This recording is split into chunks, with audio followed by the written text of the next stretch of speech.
Good evening. Welcome back to 1 Hour with Ali Basyah Suryo. And tonight we are fortunate enough to have Wimar Witoelar with us. Pa Wimar, how are you? Thank you. How are you doing? I'm fine, thank you. It's good. Great to be here. Good. It's good to have you with us. I should be sitting on the other side. You should be with the talk show host. Thank you. This is Pa Wimar.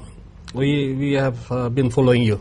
Thank you. And you seems to be an icon for viewers and listeners all across Indonesia, and also bought your books. What is it that makes you become somebody like you?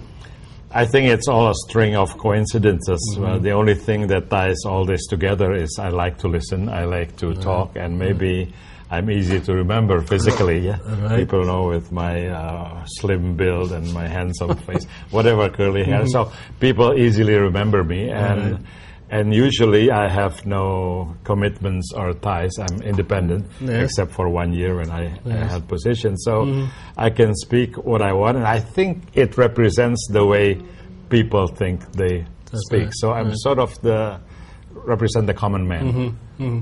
I think this is what the country needs in Indonesia. And we have so many problems, so many national catastrophe. To have you around us change the whole day and the whole night.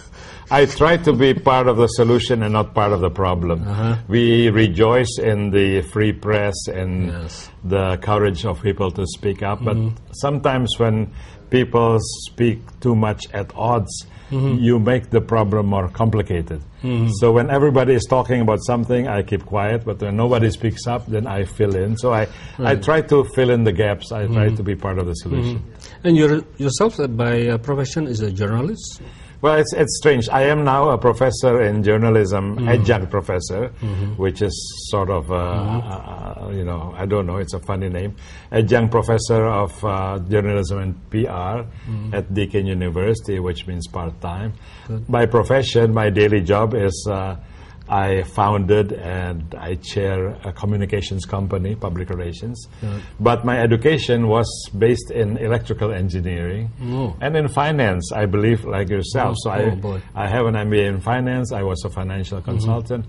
But I did this, I did that, and in the end, I am a jack of all trades, master of none, maybe.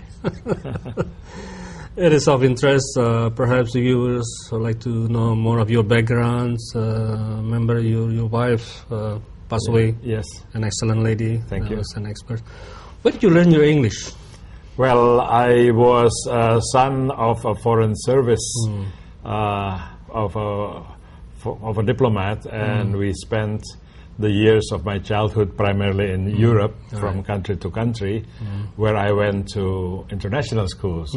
In one country, I even had the generosity of your wife's family. I stayed with her, with the Widaya family. That was in Sweden, and then other places. We spoke different languages in different places, but English is the common language we use in our international school.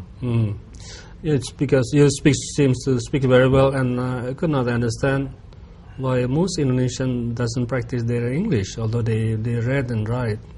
It is an advantage to me, for sure. I get to be invited to your show, and Thank you. There's less competition if you have an advantage in language. But I think even more than the language, I have always been around international community, foreigners, so I sort of think a little bit like them. So there's a cultural bond between us in the international world. Talking about the English, talking about language, I remember one occasion where Professor Dr. Darajatun was giving lectures and then for executives in the classroom. He asked, it's going to be English or Indonesian? And I say English, but then he explains, correct me if I'm wrong, he said, once you go into the English language, your dimension are changing. You become serious, you become disciplined. Once you go to Indonesian, there's a lot of this. Do you mean this? Do you mean that? Do you observe this in the society? Yes, observe. In fact, I think I read somewhere that these two languages belong to different language families. English is very good for explicit, for precise statements. Indonesian is very good for fuzzy cultural statements. When you do not want to make things too clear, maybe it's more expedient to be a bit unclear. Like there's fuzzy logic in a computer. Like our president, Yudhoyono, sometimes finds it, often finds it more polite not to be too sharp. So English is good for negotiations, for business, but Indonesian is good for talking to Indonesians, I suppose, because there are idioms in both languages. That's true. But most Indonesian seems to be in the comfort zone of being Indonesian. Oh yes, I am very much so, but yes. I cannot say I'm a nationalism either, because I'm like John Lennon. I don't think I have a country. Yeah, I don't think I have a country. I just have friends, and at this moment most of them are Indonesians, but many of them are Australians, Dutch, and I find no problem with any nationality. Yes, I believe so.